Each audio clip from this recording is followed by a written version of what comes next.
Hi, George Diamond here. Today we're going to be talking about the second derivative tests. Now in our textbook, this is section 3.4, and we're looking at the second derivative tests, and we're going to be talking about concavity of functions, inflection points of functions, and the second derivative test. Now this is video number one. Now in video number one we're not going to be looking at any examples. Now, if you're looking for examples of the second derivative tests, inflection points, concavity, you want to look at the second video. But in this first video, we're just going to talk about each of these concepts. I got some information on a little PowerPoint, and we're going to bring this information up and just kind of discuss it and talk about it a little bit. And then in video number two, we're going to look at some actual examples. So let's get started. Let's discuss concavity, because concavity is related to the second derivative. So a little definition here, so we get started. Okay, let's say we got a graph. So the graph of a differentiable function f of x is, right, so is concave up or concave down. So we got a differentiable function. And the graph, let's say the graph is going to be concave up if the first derivative is increasing on an open interval. So think about this now. It's going to be concave up if the first derivative is increasing from left to right. So let me show you what that means. Now this is what a curve would look like if it's concave up. So it opens up. So you get that U shape like so. So it opens up. And so it's going to be concave up anytime that the first derivative is increasing from left to right. So let me show you what that means now. So you look at my little curve here. Going from left to right. Remember, the first derivative will be the slope of your tangent line to the curve. So if I start off going from left to right, if I draw a tangent line, let's say right here on that curve. Now that's the first derivative, right? So the first derivative, f prime, would be negative, right? Now going further to the right, if I draw a tangent line to the curve here, okay, now this would be, if you look at, this would be a horizontal tangent line, so the first derivative would be equal to 0. So we're going from the first derivative is negative, then 0, and then to the right. On this side, if you draw a tangent line to the curve, the first derivative is positive. So once again, notice now that the first derivative is increasing from left to right. So your tangent line is negative, and the tangent line is 0, and then the tangent line on the other side is positive.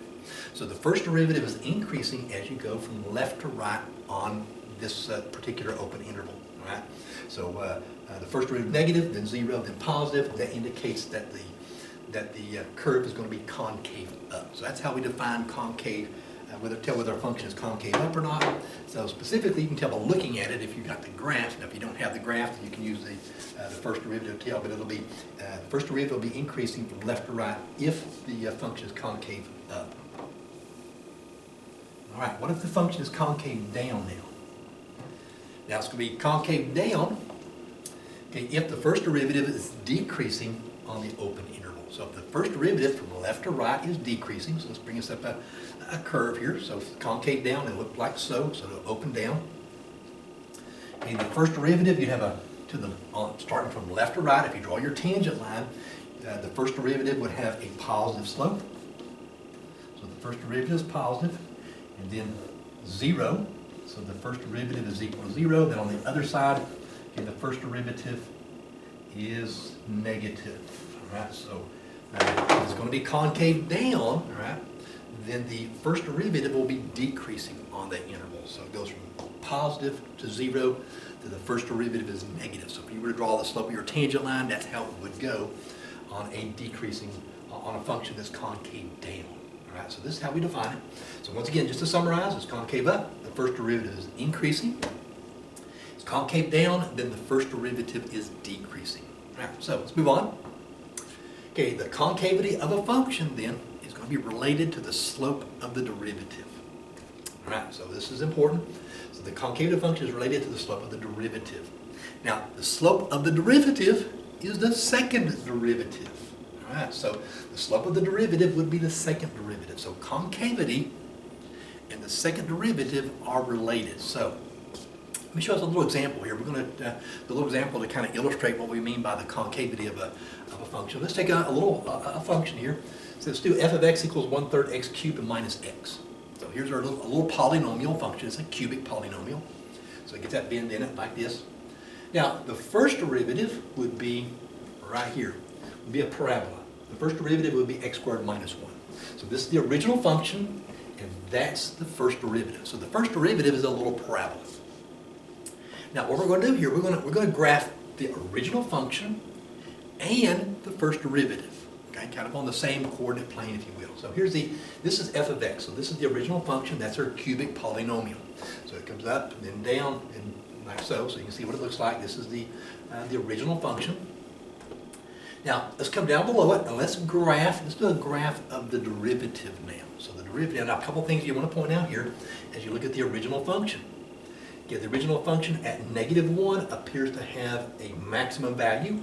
At x equal 1 looks to have a minimum value. So we have two critical numbers on the original function. So two critical points, if you will. So a critical point here and a critical point there.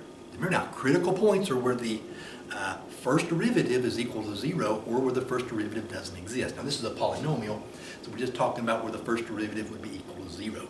So let's graph the parabola right underneath it. Now also you notice that part of the graph is concave down, and the other part of the graph is concave up. And right about here, right at x equals 0, the concavity changes. So you notice now, it starts off from negative infinity to 0, looks like the graph is concave down, and at 0, the graph changes to concave up.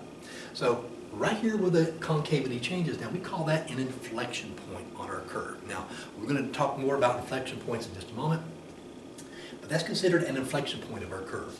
All right, so this is where the concavity changes from concave down to concave up. Now, in the next video, we'll do an example or two, and I'll show us how to get the inflection point, how to locate the inflection point. So let's come underneath this curve here, underneath this graph, and let's do a graph of the derivative. Right, because we want to see how the second derivative relates to the concavity of the original function. So it's concave down from negative infinity to 0, and then from 0 to positive infinity, looks like our original function is going to be concave up. Let's come down below it here, and this is the graph of the derivative. So the derivative is a little polynomial, across the y-axis at -1, and it opens up. So this is a graph of the first derivative. Now, a couple things we want to point out. I said that we had looks like at x equals -1 right here, looks like we had this would be a critical point, if you will. So you come down here to the first derivative, this will be where the first derivative is equal to 0. Okay, so this point right here would be a relative maximum point. So that's a relative maximum. Now the other side of the graph over here, we said we had an x equal +1, so right about there we had it's like a relative minimum value, and this would be where the first derivative is equal to 0. So right here, this would be where the first derivative is equal to 0, and here this would be where the first derivative is equal to 0. So across the x-axis at 0, this would be where the first derivative is equal to 0. So it's equal to 0 at -1 and +1. So at -1 and +1, you're going to have a relative maximum, relative minimum. So relative maximum at x equals -1, and on the other side, relative minimum at x equals +1. Okay, so this is the zeros of the derivative would be where the graph will be concave up or concave down, or would be the relative maximum or relative minimum, I should say. So now next, let's see if we can tell what relationship we have between the concavity of the original function and the second derivative. Now we're going to do this on this slide here. And once again, this is the original function. Okay, this is the graph of the derivative. Okay, now this time I'm going to split both graphs in half. Because remember, right here at x equals 0, the original function, the concavity changes from concave down to concave up. So I'm going to divide both graphs along the inflection point. So we'll also just bring this line straight down, and we'll cut both graphs in half. On the left-hand side of that line, the inflection point, if you will, the original function is concave down, and to the right of that line, the original function is concave up. Now, let's check the second derivative. Now, remember, this is the first derivative down here. So the second derivative would be the derivative of the derivative. So we're talking about the slope of a tangent line on the graph of the first derivative. This curve down here. So let's go to the left of the inflection point. Everywhere that the graph is concave down. Now notice now on this part of the graph of the derivative, if I draw a tangent line, now remember now the graph of the tangent line would be the second derivative, right? So anywhere to the left of this line, if I draw a tangent line, notice that the slope of this tangent line is negative. That would be the second derivative, because that would be the tangent line to the curve of the first derivative. So this would be the second derivative. So everywhere to the left of that line, okay, what would be the inflection point on the original curve? So everywhere that I draw a tangent line here, okay, that tangent line has a negative slope. All right, now remember now that's when you draw a tangent line on the graph of the derivative, that's the second derivative. So the second derivative is negative everywhere to the left of the inflection point of that line. Now on the right-hand side of the curve, you draw a tangent line. Everywhere that the graph is concave up, now this time on this side of the inflection point, on this side of our line, on the right-hand side of our line, the tangent line has a positive slope. So it has a positive slope everywhere that the graph is concave up. So think about this. If you come on the left-hand side of our inflection point, everywhere that the original function is concave down, the second derivative is negative. All right. So everywhere that the original function is concave down,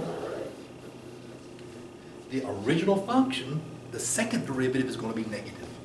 Now on the other side of the inflection point, everywhere that the original function is concave up, the second derivative is positive. And you can see that when we drew the tangent lines here to the right of that line. So the original function is concave up everywhere that the second derivative is positive. All right, now this is our relationship. Okay, the second derivative describes the concavity of the original function. Now the first derivative tells us whether the graph is increasing or decreasing. So we knew that. We've done the first derivative test. But the second derivative tells us whether the curve is, whether the original function will be concave down or concave up. If it's concave down, the second derivative is negative. If it's concave up, then the second derivative is going to be positive. Now, in just a little while, I'm going to show you how we can use what's called the second derivative test to tell whether or not we have a relative maximum or minimum. Right? So we can do that. We can use the second derivative test for that. So let's discuss points of inflection. Now you saw the point of inflection there on the curve of the graph that we just did. The point of inflection, okay, this is described real quick. Okay, this is points at which the concavity changes. So this is a point where the concavity changes on the original function. It'll change from concave down to concave up, concave down, concave up to concave down. So the concavity will change on the original function. This is your inflection points. All right. So once again, if you can imagine our curve, now this looks like a cubic polynomial again. If you were looking at it, you can see how it goes up and then back down. Okay, right about in here, we cut it in half. So right about in there, that would be considered the inflection point of our curve. To the left of that point, the curve will be concave down, everywhere to the left of that point. At this point, the graph changes from concave down to concave up. So everywhere to the right of this point, the curve is now concave up. So the concavity changes. All right. Now, one thing I want to point out real quick, that if you were to draw a tangent line at the inflection point, so if you were to draw a tangent line, now the tangent line actually crosses the curve. So it actually crosses the curve. It goes from this side to this side at the inflection point. All right. So if you were to draw the tangent line here across it. Now, in our textbook, this is section 3.8. This will describe a point of inflection. It says if f of c is a point of inflection of the graph of f. So if we've got an inflection point and the concavity changes, then either the second derivative is equal to 0 at that inflection point. Okay, or the second derivative is undefined. So it could be that the second derivative is undefined. Okay, so it has to be one or the other. So either the second derivative is equal to 0, okay, or the second derivative is undefined. Okay, and once again, here's 3 examples here. You can see if you draw your tangent line on the curve, you can see it actually crosses the graph. Here's another example. Your tangent line is equal to 0 there, and here's a third example. All right, so once again, points of inflection, where the second derivative is equal to 0 or where the second derivative does not exist. All right, let's describe the second derivative test. Now the second derivative test we use to find, we actually use to find any relative maximum or minimum. So we can find relative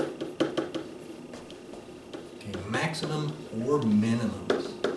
Right, so we use the second derivative test just like we do with the first derivative test. It will identify relative extrema on your curve. Right, this is how we do it. Remember, we can tell whether the curve is concave up or concave down by using the second derivative test, right?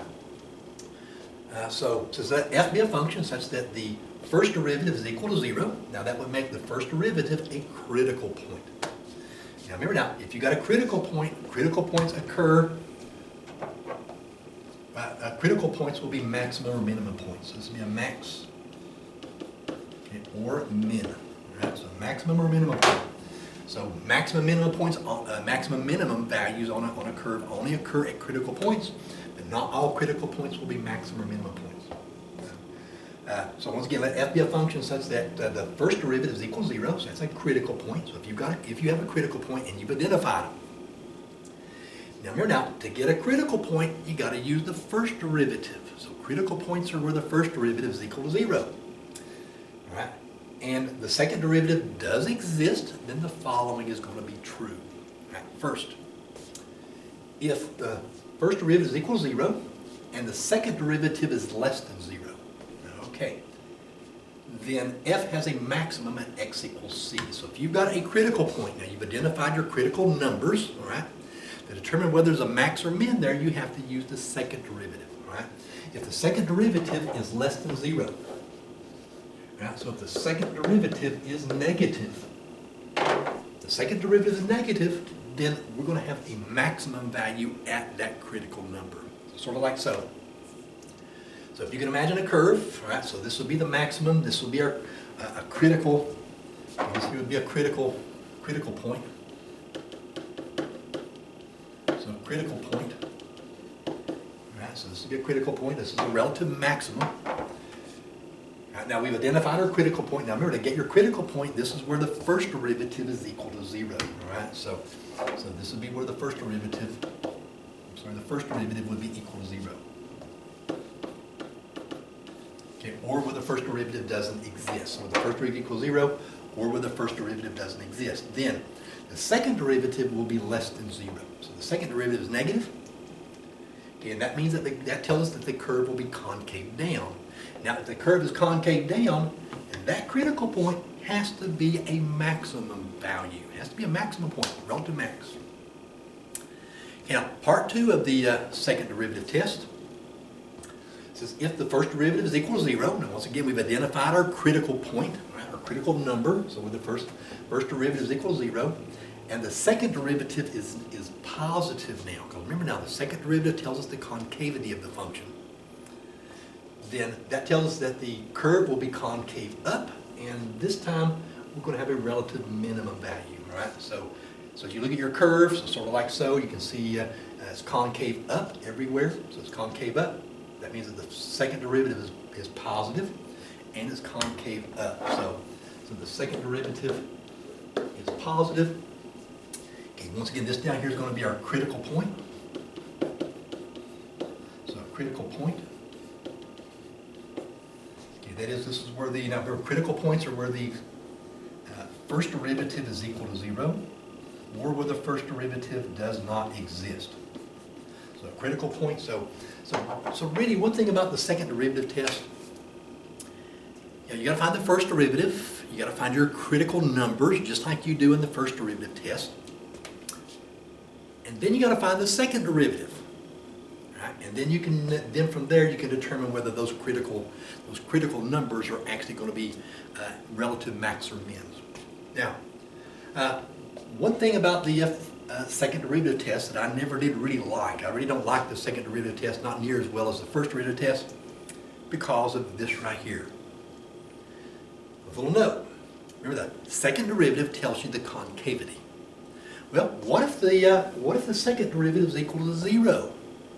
What if you get 0 with the second derivative? Now, 0 is neither negative nor positive, right? So that don't tell you whether it's concave up or concave down. Now, in this case, the second derivative test doesn't work. It fails. So now you got to drop back and use the first derivative test. So you have to check to see whether the graph is increasing or decreasing. You got to pick out a test value on both sides of that number. So sometimes the second derivative test doesn't work. It doesn't work if the second derivative ends up being 0. So then you got to use the first derivative test to tell whether the graph is increasing or decreasing. All right. Now, one thing about the second derivative test, and we'll do some examples in the next video. All right. So the second derivative test, it's a good test if you can easily find the second derivative. Okay, but if the first derivative was hard to get, the second derivative is going to be very hard to get. All right. So it's like twice the work of the first derivative test. So if you have a choice, why not just use the first derivative test? But now, if you can quickly, like little polynomial functions, some trig functions, if you can easily get the second derivative, then the second derivative test is pretty good. If you can quickly get the second derivative. Now, if it's going to take you a long time, a whole page just to get the second derivative, then the second derivative test, the first derivative test would be easier to use. Okay, so myself, personally, I don't use the second derivative test unless I have to. If the problem says, you got to use the second derivative test, I'll use it. But other than that, I'll use the first derivative test. Because the first derivative test tells me whether we have a max or minimum. And the second derivative test, you got to get the second derivative, all right? In some cases, that's very difficult to do. So that's one disadvantage, actually 2 disadvantages of the second derivative test. Sometimes it doesn't work. And number 2, you got to get the second derivative. All right, so that's 2 disadvantages, 2 reasons why I really don't like it that well. But we're going to look at some examples in our next video, and I'll show you where some examples of using the second derivative test to identify relative maximum or minimum values. All right.